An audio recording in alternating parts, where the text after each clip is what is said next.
Hello everyone, this is Priya Pathak, your science mentor. I welcome you all on amazing platform of Vidya Hut. बच्चों आज के class में हम लोग solve करने वाले हैं NCERT solutions of acid basis and salts. बेटा जी हम लोग पीवाईक्यू सॉल्व कर लेते हैं, हम लोग एक्स्ट्रा क्वेश्चंस लगा लेते हैं, इंपॉर्टेंट क्वेश्चंस लगा लेते हैं, लेकिन जो मोस्ट इंपॉर्टेंट हमारी बुक में दिए गए हैं एनसीईआरटी सॉल्यूशंस उनको लगाना भूल जाते हैं।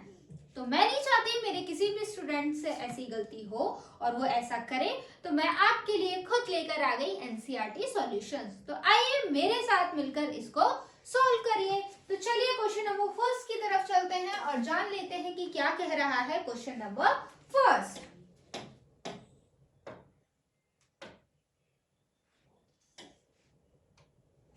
देखिए बेटा जी, you have been provided with 3 test tube. कह रहे हैं हम आपको क्या दे रहे हैं, 3 टेस्ट ट्यूब्स दे रहे हैं। One of them contain distilled water, जिसमें से एक के पास क्या है, डिस्टिल्ड वाटर है। एक other 2 an acidic and a basic solution, और दो जो 2 है ना उसमें से किसी एक में एसिडिक सॉल्यूशन है और किसी एक में बेसिक सॉल्यूशन है। If you are given only a red litmus paper, और आपको अगर सिर्फ हम रेड लिटमस पेपर देते हैं, how will you identify the context of each test tube? तो हमको कैसे पता चलेगा कि आपकी किस टेस्ट ट्यूब में क्या है। 3 टेस्ट ट्यूब है, एक में एसिड है, एक में बेस है, एक में सॉल्ट है। हमने क्या दिया, हमने रेड लिटमस पेपर दिया। अब एक बात को समझने की कोशिश करना, आप लोगों को क्या पता है एसिड्स क्या करते हैं।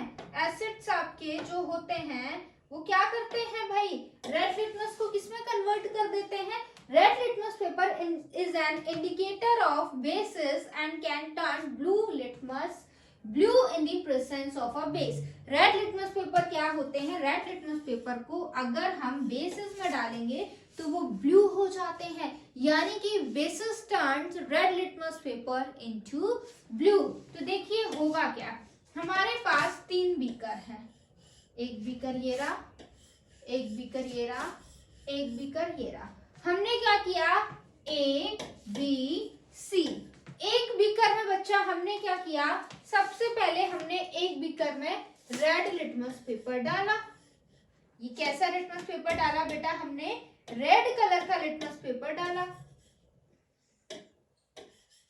रेड लिटमस पेपर डाला। अब जैसे ही हमने ये इस वाले बीकर में रेड लिटमस पेपर डाला, थोड़ी देर बाद हमने क्या देखा, वो किसमें हो गया, ब्लू में कन्वर्ट हो गया, यानी कि रेड डाला था ब्लू में कन्वर्ट हो गया। तो ये बात श्योर हो गई कि इसमें क्या है, बेस है, क्योंकि हमें पता है बेस क्या करते हैं, रेड लिटमस पेपर को ब्लू में कन्वर्ट कर देते हैं। उसके बाद हमने क्या किया, इस ब्लू लिटमस पेपर को फिर से हमने क्या किया, ब्लू लिटमस पेपर को हम एक और सॉल्यूशन में लेकर गए। ये ब्लू लिटमस पेपर हमने उठाया और इसको हमने क्या किया, इसमें डाला, और जब हमने इसको इसमें डाला तो हमें देखने के लिए मिला कि यहाँ पर तो नो चेंज, कोई चेंज देखने के लिए नहीं मिला। तो नो चेंज कब होगा, जब वो सॉल्यूशन ना तो एसिडिक होगा ना बेसिक होगा, तो ऐसा तो वाटर वाला होगा। तो इसमें हमें क्या समझ में आया कि यहाँ पर वाटर रहा होगा। अब ये ब्लू हो गया लिटमस पेपर। इस ब्लू लिटमस पेपर को अब हम कहाँ लेकर आए, इस वाले बीकर में लेकर आए, इस वाले बीकर में लेकर आए, और कुछ समय बाद हमने क्या देखा कि ये ब्लू लिटमस पेपर धीमे धीमे रेड में कन्वर्ट हो रहा है। और जैसे ही ऐसा हुआ हम समझ गए कि इसमें क्या है, एसिड है, क्योंकि हमें पता है, पहले में बेस कैसे पता चला, क्योंकि हमें पता था अगर लिटमस पेपर रेड है और वो ब्लू में कन्वर्ट हो रहा है तो वो बेस है, ठीक है। फिर हम उसी लिटमस पेपर को एक और बीकर में लेके गए तो ब्लू का ब्लू ही रहा, कोई चेंज नहीं हुआ। तो जिसमें कोई चेंज नहीं हुआ वो क्या है आपका, वो आपका वाटर रहा होगा। फिर हमने उस ब्लू लिटमस पेपर को उठाया, एसिड में डाल दिया, जो पहले रेड ही था लेकिन बेस में डालने की वजह से ब्लू हो गया था। इस सॉल्यूशन में डाला तो वो रेड होने लगा। तो हमें समझ में आ गया कि एसिड्स जो होते हैं ना वो ब्लू लिटमस को रेड में कन्वर्ट करते हैं। तो बीकर इसमें क्या है आपका, इस बीकर में आपका एसिड है। यही पूरी कहानी जो मैंने आपको बताई यहाँ पर लिखी हुई है। देखिए, let us mark the given 3 test tube A B and C. ये जो आपके टेस्ट ट्यूब दी रखे हैं उनका नामकरण कर दो, उनका नाम ए बी सी नाम दे दो उनको। Put the given red litmus in each of the solution. उसके बाद जो आपको रेड लिटमस दिया गया है उसको हर सॉल्यूशन में डालना है. If the color of the red litmus paper changes to blue, suppose in a test tube A, then it is a base. अगर आपके रेड लिटमस पेपर का कलर ब्लू हो रहा है किसी सॉल्यूशन में डालने पर तो वो सॉल्यूशन बेस है. If there is no change in then it is either acidic or neutral. अगर कोई चेंज नहीं हो रहा है तो it is either acidic or neutral है. आ जाइए नेक्स्ट देखिए. Now a drop of the solution from the test tube A is put on the red litmus paper. Same the process repeated with the solution A and B. फिर हम सभी में डाल के देखेंगे litmus paper. If either of them changes the color to blue, then it is a basic. अगर किसी में भी आपका कलर चेंज हो रहा है तो वो बेस हो जाएगा. Therefore, out of 3, 1 is eliminated as a base. तो इजीली हमने 3 में से एक तो पहचान लिया कि बेस है. नेक्स्ट आ जाइए. Out of the remaining 2 A and C, any solution can be acidic or neutral. अब इन दोनों में से कोई भी एसिडिक हो सकता है, कोई भी न्यूट्रल हो सकता है. To test them for acidic or neutral, a drop of basic solution is mixed with a drop of each of the remaining 2 solutions separately, and then nature of the drops of the mixture is checked. If the color of the red litmus turned blue, then second solution is neutral. If there is no change in the color, then the second solution is acidic. वही बात कह रहे हैं, अगर colour change होता है red में तो आपका वो एसिड है. कलर चेंज नहीं हो रहा है then it will be a neutral. Next question देखिए. आपके ये सभी बच्चों एनसीईआरटी सॉल्यूशंस ही है, एनसीईआरटी के बाहर कुछ भी नहीं है इसमें. Why should curd and sour substance not be kept in a brass and copper vessel. कह रहे हैं कर्ड हो गया या और कोई सार सब्सटेंस जो खट्टा होता है उसको हम लोग किस में नहीं रख सकते, उसको हम लोग ब्रास या कॉपर वेसल्स में नहीं रख सकते हैं. Curd contain lactic acid and other sour substance also contain some acids. देखिए बेटा, कर्ड होता है और भी जो खट्टे सब्सटेंस होते हैं ना, सार सब्सटेंस होते हैं, उन सभी में क्या पाया जाता है, एसिड्स पाया जाता है. So when they are kept in the brass or copper vessel, the acid present in the curd and sour substance react with the metal and liberate hydrogen gas and harmful to produce which is spoil the food. तो अगर हम जैसे कि आपका curd हो गया, दही हो गया, उसको हम ब्रास या कॉपर वेसल में रखते हैं ना, तो उस कर्ड के अंदर जो एसिड है वो उस मेटल के साथ रिएक्ट कर जाता है. हमको पता है एसिड जब बच्चों मेटल के साथ रिएक्ट होता है तो सॉल्ट और हाइड्रोजन गैस निकलती है. अब ऐसा हो जाता है, अब वो जो दही होता है ना वो स्पॉइल हो जाता है. अगर मेटल के साथ, जिस मेटल में हमने रख रखा है उसके साथ रिएक्शन हो जाएगी उस एसिड की, तो वो पूरा क्या हो जाता है, स्पॉइल हो जाता है.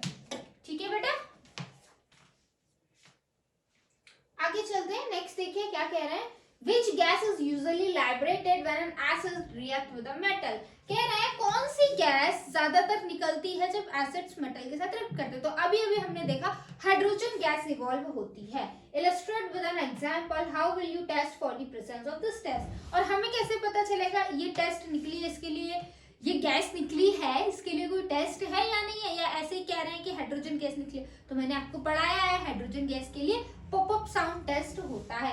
Hydrogen gas is liberated when an acids react with a metal. For example take some pieces of zinc granules in a test tube and add to it. हम क्या कह रहे हैं, इसमें बोला है, एग्जांपल दिया है, कुछ जिंक ग्रैन्युल्स लो एक टेस्ट ट्यूब में और उसमें क्या करो, डाल दो. Shake it and pass the gas.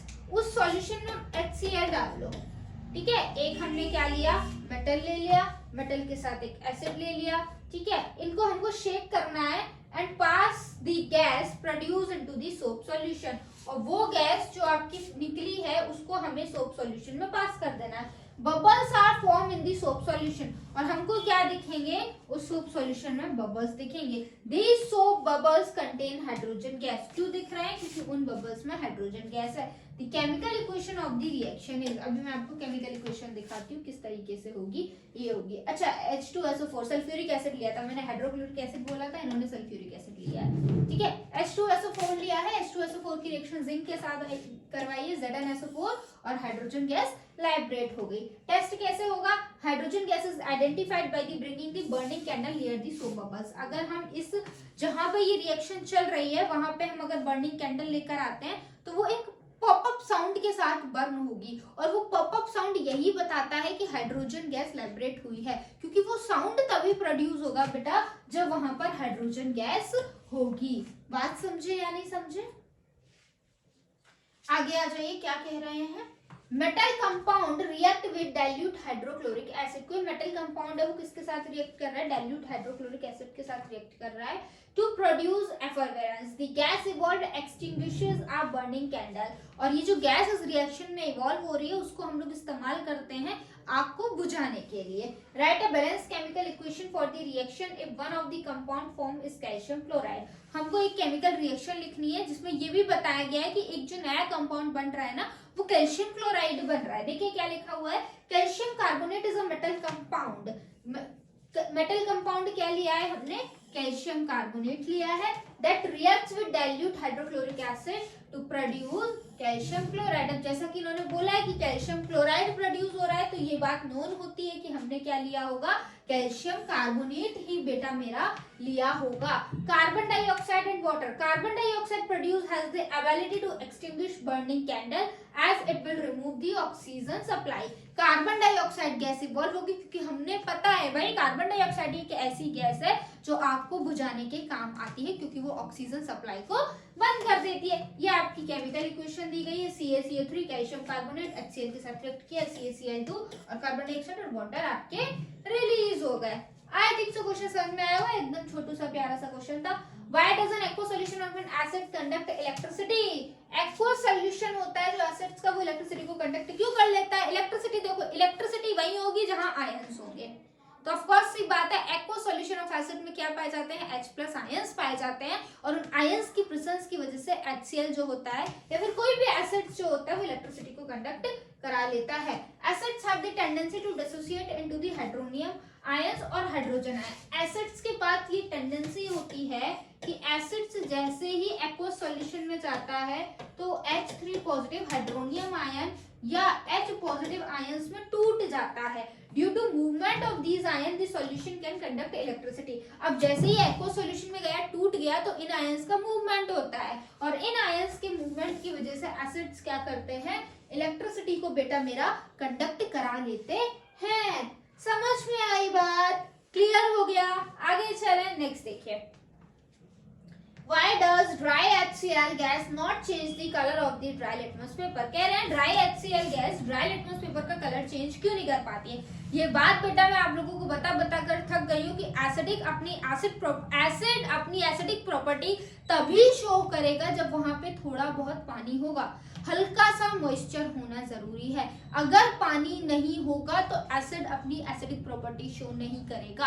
क्यों? क्योंकि बिना पानी के एसिड हाइड्रोनियम आयन और हाइड्रोजन आयंस में नहीं टूटेगा, और जब तक वो नहीं टूटेगा एसिड अपनी एसिडिक प्रॉपर्टी शो ही नहीं करेगा। तो अगर वो नहीं टूटा है तो कलर कैसे चेंज हो? क्योंकि कलर को चेंज करने की प्रॉपर्टी तो एसिड्स की होती है ना, और एसिड्स तो अपनी एसिडिक प्रॉपर्टी शो कर ही नहीं रहा है, ठीक है? तो पानी नहीं है इसलिए नहीं कर रहा है। The acidic nature is due to the presence of hydronium और हाइड्रोजन आयन। किसी भी एसिड का जो एसिडिक नेचर होता है वो हाइड्रोनियम और हाइड्रोजन आयन से ही आता है, और ये आयंस आपको एक्वस सॉल्यूशन में ही देखने को मिलेंगे। Dry HCl gas does not contain hydronium और hydrogen ion. Dry HCl gas के पास हाइड्रोनियम और हाइड्रोजन आयन नहीं होते हैं, ठीक है? The color of the litmus paper is changed by the hydrogen ion, और आप लोगों को पता है लिटमस पेपर का कलर तो हाइड्रोजन आयंस की वजह से चेंज होता है। So in this case there will be no color change due to the dryness of the HCl gas and litmus paper। तो इस केस में कोई भी कलर चेंज नहीं होगा, किस वजह से? HCl गैस के ड्राइनेस की वजह से, लिटमस पेपर के ड्राइनेस की वजह से। क्या बोला गया है? नेक्स्ट क्वेश्चन में बोल रहा है while diluting an acid why is it recommended that the acid should be added to water not water to the acid। कह रहे हैं जब हम एसिड का डाइल्यूशन करते हैं तो हमको ऐसा क्यों कहा जाता है कि हमको कभी भी एसिड में पानी नहीं मिलाना है, हमेशा पानी में एसिड मिलाना है। हम कभी भी बेटा ये नहीं कर सकते। क्या? ये हमने बीकर ले लिया, इसमें हमने क्या कर दिया? इसमें हमने ढेर सारा एसिड भर दिया, इसमें हमने एसिड भर दिया, और हम क्या कर रहे हैं? अब हम बहुत होशियार बहुत साड़े बन रहे हैं, और बाहर से हम क्या कर रहे हैं? इसमें पानी मिला रहे हैं। गलती से भी मत कर देना ऐसा। क्यों नहीं कर देना? क्योंकि बेटा ये रिएक्शन क्या होती है, हाईली एक्सोथर्मिक रिएक्शन होती है। एक्सोथर्मिक रिएक्शन बोले तो बहुत ज्यादा अमाउंट में हीट रिलीज होती है। अब इतनी हीट रिलीज हो जाती है जिस वजह से कभी कभी ये बीकर बस्ट हो जाता है। तो अगर ये बीकर फट गया, बस्ट हो गया तो क्या होगा, आपके फेस को नुकसान होगा, आपके क्लॉथ्स को नुकसान होगा, आपको कोई भी इंजरी हो सकती है। तो हमने क्या करना है, हमने बीकर लेना है, हमने बीकर को लेना है, उस बीकर में हमने क्या करना है, थोड़ा सा एसिड लेना है और उस एसिड में, सॉरी एसिड नहीं, पानी लेना है। बीकर लिया, उस बीकर में क्या किया बेटा मेरा, उस बीकर में हमने पानी लिया और पानी लेने के बाद ऊपर से ड्रॉप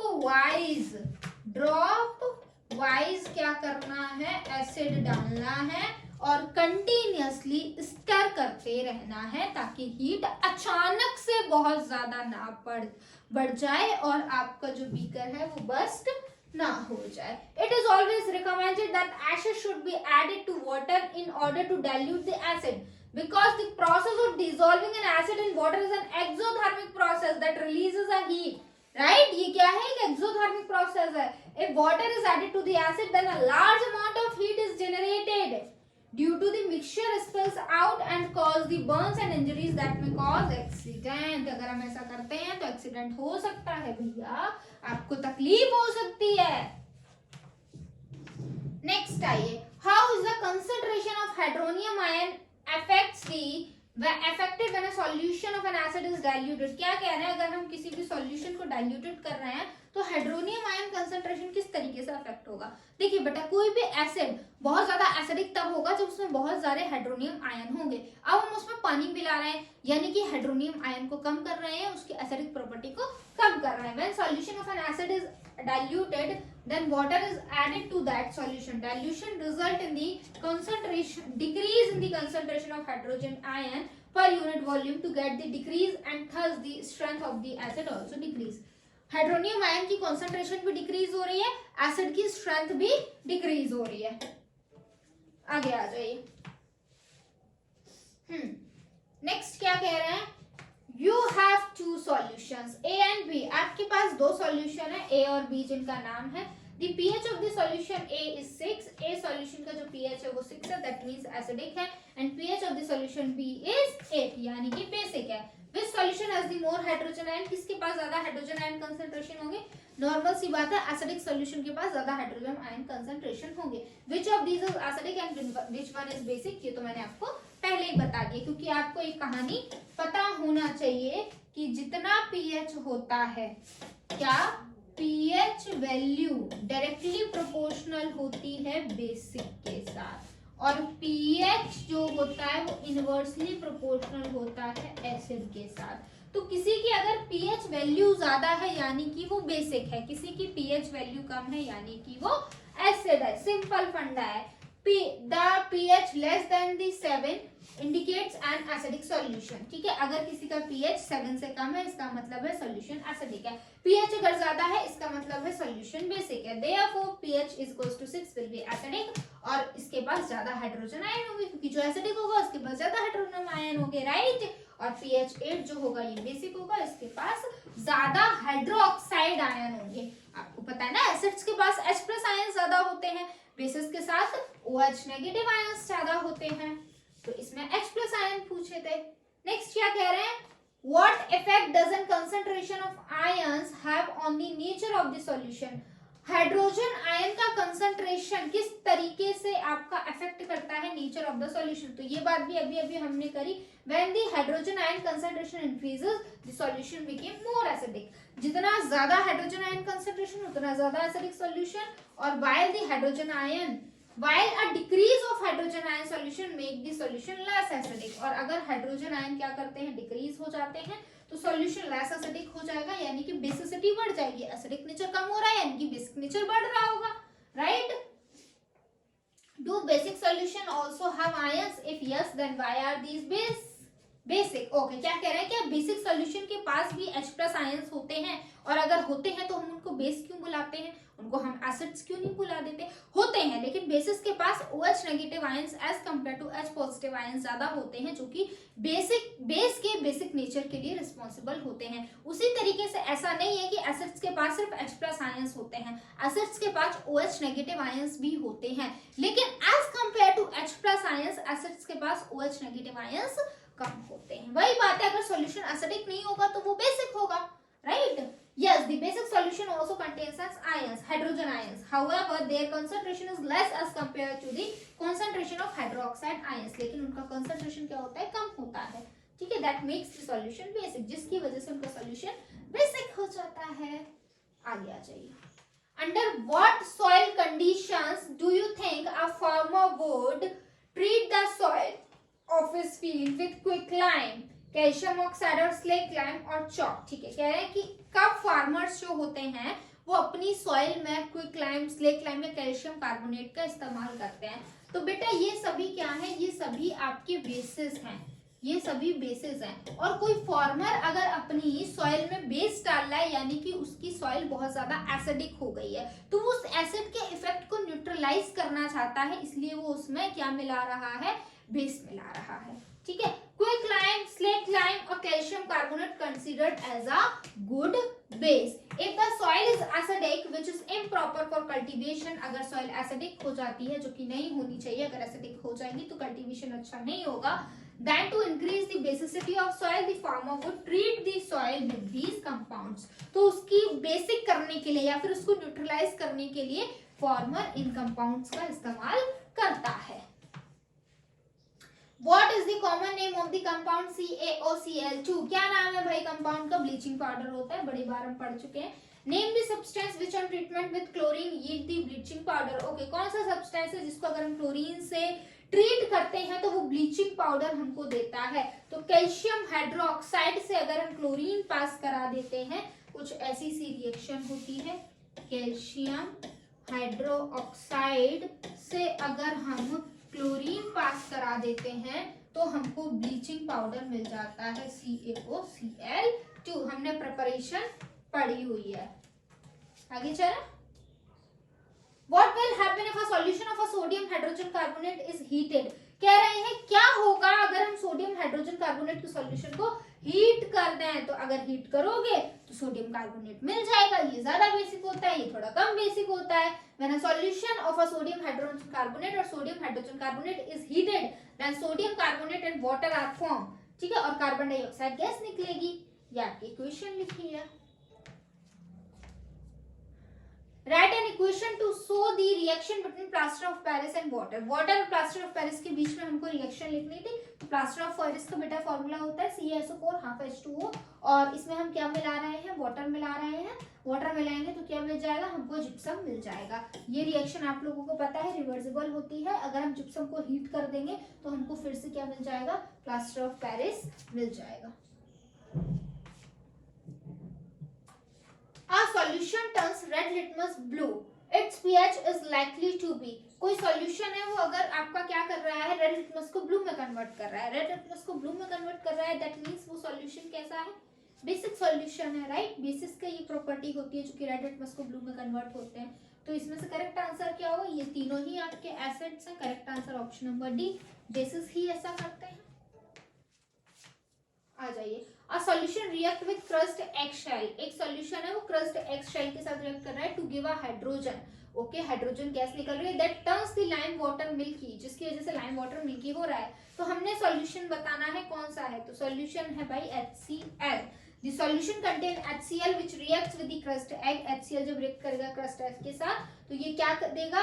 गिव गैस। कौन सी गैस देगा? आपकी कार्बन डाइऑक्साइड गैस देगा। और हमने पता है कार्बन डाइऑक्साइड गैस ही क्या करती है? लाइम वाटर को मिल्की टर्न कर देती है। ठीक है। Which one of the following type of medicine is used for treating the indigestion? indigestion को ट्रीट करने के लिए हम कौन सी मेडिसिन का इनमें से इस्तेमाल करते हैं? तो इनमें से हम इस्तेमाल करते हैं एंटासिड्स का, क्योंकि इंडाइजेशन हो रहा है यानी कि हमारी बॉडी में, हमारे स्टमक में एसिड बढ़ रहा है और एसिड को कम करना है तो हमको एंटासिड के अगेंस्ट कुछ लेना पड़ेगा। तो एंटासिड्स का हम लोग इस्तेमाल करते हैं। नेक्स्ट क्या लिखा हुआ है? Write the word equation and then balance the equation for the reaction taking place. Okay, ये आपकी कुछ क्या लिखी हुई है, आपकी इक्वेशंस लिखी हुई है नॉर्मल, हमको इनको वर्ड इक्वेशन लिखी हुई है, बैलेंस केमिकल इक्वेशन लिखनी है, ठीक है। नहीं, वर्ड इक्वेशन भी लिखनी है, आपका स्टेटमेंट लिखा हुआ है, हमको उसको वर्ड इक्वेशन में कन्वर्ट करना है, आफ्टर दैट हमने उसको बैलेंस करना है। Okay, dilute sulphuric acid, dilute sulphuric acid का बच्चों फॉर्मूला होता है H2SO4।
हाँ जी बेटा, इस क्वेश्चन में क्या दिया गया है, इस क्वेश्चन में आपके स्टेटमेंट लिखे हुए हैं, उन स्टेटमेंट को आपको क्या करना है, वर्ड इक्वेशन में चेंज करना है, आफ्टर दैट उसको हमने बैलेंस करना है। देखिए बेटा क्या होगा, आपका सबसे पहले दिया गया है सल्फ्यूरिक एसिड आपका रिएक्ट कर रहा है जिंक ग्रैन्युल्स के साथ। ओके, सल्फ्यूरिक एसिड का फॉर्मूला होता है H2SO4, रिएक्ट कर रहा है जिंक के साथ, तो क्या बनेगा, ZnSO4 बनेगा और हाइड्रोजन गैस इवॉल्व हो जाएगी। जिंक जो होगा हाइड्रोजन को उसके कंपाउंड से डिस्प्लेस कर देगा, क्योंकि zinc is more reactive than hydrogen. उसके बाद क्या लिखा हुआ, डाइल्यूट हाइड्रोक्लोरिक एसिड, यानी कि हाइड्रोक्लोरिक एसिड का फॉर्मूला होता है HCl। HCl रिएक्ट कर रहा है मैग्नीशियम Mg के साथ, क्या मिलेगा, MgCl2 मिलेगा, और हाइड्रोजन गैस अगेन आपकी इवॉल्व हो जाएगी, क्योंकि आपका मैग्नीशियम जो होता है मोर रिएक्टिव होता है हाइड्रोजन से। नेक्स्ट देखिए, dilute sulphuric acid again H2SO4 react कर रहा है एल्यूमिनियम के साथ, Al2SO4 का होल थ्राइस प्लस आपकी हाइड्रोजन गैस अगेन आपका क्या होगा, इवॉल्व हो जाएगी। नेक्स्ट देखिए, dilute hydrochloric acid react with iron filling, dilute hydrochloric acid यानी कि HCl आयरन के साथ रिएक्ट कर रहा है, FeCl3 बनेगा और आपकी हाइड्रोजन गैस इवॉल्व हो जाएगी। नेक्स्ट क्या कह रहे हैं, compound such as alcohol and glucose also contains hydrogen but are not categorised as acids, describe an activity to prove it. कह रहे हैं आपके अल्कोहल हो गए, ग्लूकोज हो गए, इनके पास भी हाइड्रोजन आयंस होते हैं, लेकिन इनको हम एसिड्स नहीं बुलाते। क्यों नहीं बुलाते, देखिए हमको एक्टिविटी पहले करनी है। क्या लिखा हुआ है, 2 nails are lifted on a cork kept in a 100 ml of beaker। 2 nails आपको दिख रहे हैं जिसको हमने एक बीकर में रख रखे हैं, ठीक है। The nails are then connected to the terminal of a 6 volt battery through a bulb and a switch। और उसके बाद हमने क्या किया है, उन नेल्स को एक 6 वोल्ट की बैटरी के साथ कनेक्ट कर दिया है, एक स्विच है, एक बल्ब है, यानी कि पूरा सर्किट बनाया है। Some dilute HCl is poured in the beaker and the current is switched on। और थोड़ा सा बीकर डाला है और उसमें हमने करंट को चालू कर दिया है।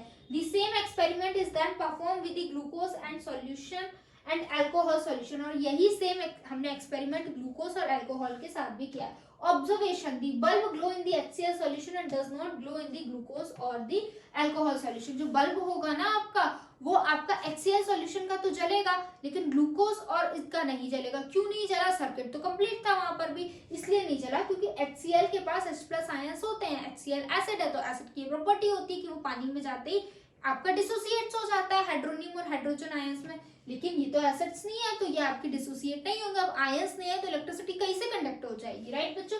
Result: in aqueous solution HCl dissociates into H+ and Cl negative ions. These ions conduct electricity in the solution, resulting in the glowing of the bulb. On the other hand, the glucose or the alcohol solution does not dissociate into ion, therefore the bulb does not glow। वहीं आपके glucose और आपके alcohol के कोई भी ions dissociate नहीं हुए, जिस वजह से आपकी जनरेट नहीं हुआ। Conclusion. All acids contain hydrogen, but all compounds containing hydrogen are not acids. सभी acids के पास हाइड्रोजन होती है, लेकिन सभी वो compounds जिनके पास हाइड्रोजन होती है वो acids नहीं होते हैं.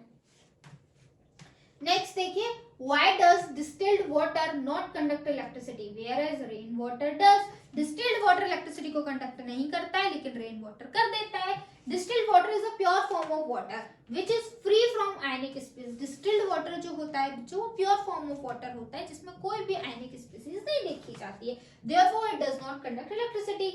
Rain water is an impure form of water that is contain many ionic species like acids and thus it conducts electricity. अब रेन वाटर प्योर वाटर नहीं होता, उसमें बहुत सारे आयंस होते हैं, क्योंकि भाई एसिड भी होता है. मैम एसिड कहाँ से आया? केमिकल्स. हमारे एनवायरनमेंट में बहुत सारे केमिकल्स हैं जो अलग अलग इंडस्ट्रीज से रिलीज हो रहे हैं, ऑटोमोबाइल से रिलीज हो रहे हैं, है ना, व्हीकल से रिलीज हो रहे हैं. तो हमारे जो रेन वाटर है ना, उसमें बहुत सारे एसिड्स मिले हुए हैं. तो एसिड्स हैं तो इलेक्ट्रिसिटी कंडक्ट हो जाती है. और जो डिस्टिल्ड वाटर है वो तो प्योर वाटर है, उसमें आयंस नहीं है, तो उसमें इलेक्ट्रिसिटी कंडक्ट नहीं होती है. आगे आ जाइए. Why do acids not show acidic behavior in the absence of water? Water के एब्सेंस में एसिड्स एसिडिक बिहेवियर को क्यों शो नहीं करते? वही बात है, एसिड एसिडिक बिहेवियर को तभी शो करेगा जब उसके पास हाइड्रोजन और हाइड्रोनियम आयन होंगे, और वो आयंस तभी होंगे जब पानी होगा. पानी नहीं है तो आयन नहीं है, आयन नहीं है तो एसिडिक नेचर नहीं है. ठीक है. Acid can only dissociate in aqueous solution to liberate hydrogen ion which are responsible for the acidic behaviour. ठीक है. एसिड सिर्फ और सिर्फ एक्वस सॉल्यूशन में ही हाइड्रोजन आयन को लिबरेट कर सकता है, और हाइड्रोजन आयन के पास ही ये प्रॉपर्टी होती है कि वो acidic behavior को show करें. Acids do not show acidic behavior in the absence of water because the dissociation of hydrogen ions from an acid occurs in the presence of water only. आगे देखिए क्या लिखा हुआ. 5 solution दिए गए हैं A, B, C, D and E. And when tested with a universal indicator show a pH as 4, 1, 11 and 7 and 9 respectively. Which solution is? Okay, हमने बताना है. आपके 5 solution थे, सबका pH दिया गया है, तो उनका नेचर कैसा है बस ये बताना है. न्यूट्रल कौन सा होगा इनमें से? तो जिसका pH 7 होगा वो न्यूट्रल होगा, तो इसका pH 7 है, यानी कि सॉल्यूशन डी आपका न्यूट्रल रहा होगा. स्ट्रांगली एसिडिक अल्कलाइन यानी कि बेसिक. स्ट्रांगली बेसिक कौन सा होगा? जिसका ज्यादा pH होगा वो ज्यादा बेसिक होगा, तो ये वाला आपका स्ट्रांगली यानी कि 11. स्ट्रांगली एसिडिक कौन होगा? जिसका pH जितना कम होगा, यानी कि ये वाला आपका स्ट्रांगली एसिडिक. वीकली एसिड कौन सा होगा? वीकली एसिड आपका 4 होगा. ठीक है. उसके बाद वीकली अल्कलाइन कौन सा होगा? वीकली अल्कलाइन आपका ये 9 वाला होगा. ये तो इजी था, इस तरीके के कर लेंगे. नेक्स्ट आ जाइए. Equal length of magnesium ribbon are taken in a test tube A and B. 2 test tube है, उन दोनों टेस्ट ट्यूब में हमने इक्वल लेंथ की मैग्नीशियम रिबन ली है. Okay. Hydrochloric acid added to a test tube A. Test tube A में हमने क्या किया? हाइड्रोक्लोरिक एसिड यानी कि HCl मिलाया है. टेस्ट ट्यूब B में हमने एसिटिक एसिड मिलाया है. ठीक है. In which test tube will the fizzing occur more vigorously and why? कौन से टेस्ट ट्यूब में फिजिंग होगी और क्यों? तो भाई फिजिंग आपकी जो होगी वो HCl में होगी, क्योंकि HCl ज्यादा स्ट्रॉन्ग एसिड होता है. तो HCl स्ट्रॉन्ग एसिड होता है, जिस वजह से उसमें ज्यादा हाइड्रोजन आयंस आपके क्या होते हैं? डिसोसिएट होते हैं, तो ज्यादा रिएक्शंस देखने के लिए मिलती हैं. The fizzing occurs strongly in the test tube A in which the hydrochloric acid is added. This is because HCl is a strong acid than the acetic acid and generate more hydrogen ions. ठीक है. HCl strong acid है as compare to acetic acid, जिस वजह से वो ज्यादा hydrogen ion को Lybrate करेगा. ठीक है. आगे आ जाओ. Fresh milk has a pH of 6. How do you think the pH will change as it turns into curd? Explain your answer. Fresh milk जो होता है उसका pH 6 होता है, लेकिन जब वो आपका pH से आपका मिल्क से दही बन जाता है तो आपको क्या लगता है? pH बदलता है. The pH of fresh milk is 6. As change into curd, the pH will decrease because curd contains a lactic acid which reduces the pH. जी बिल्कुल, क्योंकि भाई आपका जो कर्ड होता है ना उसके अंदर एसिड होता है और एसिड का pH तो कम होता है, तो जैसे ही मिल्क से आपका दही बनता है उसका pH डिक्रीज हो जाता है. Fresh milk has a pH of, तो हम कर चुके हैं. A milkman adds a very small amount of baking soda to fresh milk. Why does he shift the pH of the fresh milk from 6 to slightly alkaline? क्या कह रहे हैं? Milkman जो होता है ना वो मिल्क में कभी कभी फ्रेश मिल्क में आपका थोड़ा सा क्या मिला देता है? बेकिंग सोडा मिला देता है. तो उसने ऐसा क्यों किया? An alkaline condition milk does not set as a curd. देखो अगर कंडीशन अल्कलाइन हो जाएंगी ना तो जो मिल्क है ना वो जल्दी फटेगा नहीं, कर्ड में कन्वर्ट नहीं होगा, जिस वजह से ताकि वो जो दूध है ना वो लंबे टाइम तक बच्चों आपका चल पाएगा, इसलिए मिल्कमैन ऐसा करते हैं। Why does the milkman take a long time to set? Why does this milk take a long time to set as a curd? अब ये वाला जो मिल्क है इसको ज्यादा समय क्यों लगेगा दही बनने में, क्योंकि हमने उसका पीएच और बढ़ा दिया है, और दही बनाना है तो हमको पीएच और कम करना है। Since this pH is slightly basic than the normal milk, ये वाला जो मिल्क होगा ये नॉर्मल मिल्क से थोड़ा सा ज्यादा बेसिक होगा। Acid produced to set the curd are neutralized by the base added to the milk, thus it takes a longer time for the curd to set. Next क्या कह रहे हैं, plaster of Paris should be stored in a moisture proof container. Explain why. कह रहे हैं plaster of Paris को हमेशा हमको मॉइस्चर प्रूफ कंटेनर में रखना है। क्यों? क्योंकि हमने ये पता है अगर प्लास्टर ऑफ पेरिस पानी से रिएक्ट कर दिया तो वो जिप्सम बना लेगा, तो हमको ऐसी जगह रखना है जहाँ पे पानी ना हो, तो रिएक्शन ना हो, तो प्लास्टर ऑफ पेरिस का प्लास्टर ऑफ पेरिस ही रहे। ठीक है, plaster of Paris should be stored in a moisture proof container because it is powdery mass that can absorb water or moisture to form a hard solid mass known as gypsum। ठीक है, reaction दी गई है, ये reaction हो जाती है। What is neutralization reaction? Give two example। Neutralisation reaction क्या होती है? जब एसिड और बेस आपस में रिएक्ट करते हैं और सॉल्ट और वाटर का फॉर्मेशन कर देते हैं, उसको न्यूट्रलाइजेशन रिएक्शन बोलते हैं। ये बताया गया है आपके ड्यूरिंग इंडाइजेशन। ठीक है, cause due to the production of excess acid in the stomach. Indigestion होता है जब हमारे स्टमक में बहुत ज्यादा एसिड बढ़ जाता है। वी टेक एंटासिड, हम एंटासिड लेते हैं। मिल्क ऑफ मैग्नीशिया जिसे हम बुलाते हैं, which is a basic in nature. The antacid neutralise the excess acid and thus give the relief from injection. क्या होता है आपका ये जो एंटासिड होता है ये हमको जो आपका इंडाइजेशन हो रहा था उससे रिलीफ दिलाता है। तो MgOH का होल टू एज आपका एंटासिड है जिसे मिल्क ऑफ मैग्नीशिया बुलाते हैं। HCl के साथ रिएक्ट करेगा, MgCl2 और हाइड्रो आपका वाटर रिलीज हो जाएगा। नेक्स्ट क्या लिखा हुआ है, give two important uses of washing soda and baking soda. Okay, हमको यूजेस बताने हैं वॉशिंग सोडा और बेकिंग सोडा के। देखिए वॉशिंग सोडा के पहले ये रिमूव होता है वाटर की हार्डनेस को मिटाने के लिए, ग्लास सोप इंडस्ट्रीज में यूज होता है। बेकिंग सोडा की अगर हम बात करें तो इसका इस्तेमाल करते हैं हम लोग, it is used in baking powder. Baking powder को बनाने में इस्तेमाल होता है। Baking powder is a mixture of a baking soda and a tartaric acid. Baking powder जो होता है वो टार्टरिक एसिड और बेकिंग सोडा का मिक्सचर होता है। Baking powder makes the bread और केक फ्लफी। बेकिंग पाउडर क्या करता है, ब्रेड और केक को फ्लफी बनाता है। It is used in soda acid fire extinguisher, और इसको हम लोग फायर एक्सटिंग्विशर में भी इस्तेमाल करते हैं। तो कांग्रेचुलेशंस बच्चों, जितने भी आपके एनसीईआरटी सॉल्यूशंस थे एसिड बेसिस एंड सॉल्ट्स के वो हमने पूरे कवर कर लिए हैं। तो जो कि हमारे पूरे क्वेश्चंस हो गए, तो क्लास को यहीं पे ओवर करते हैं। अब हम मिलेंगे हमारे नेक्स्ट क्लास में। Thank you so much for watching मी। जय हिंद।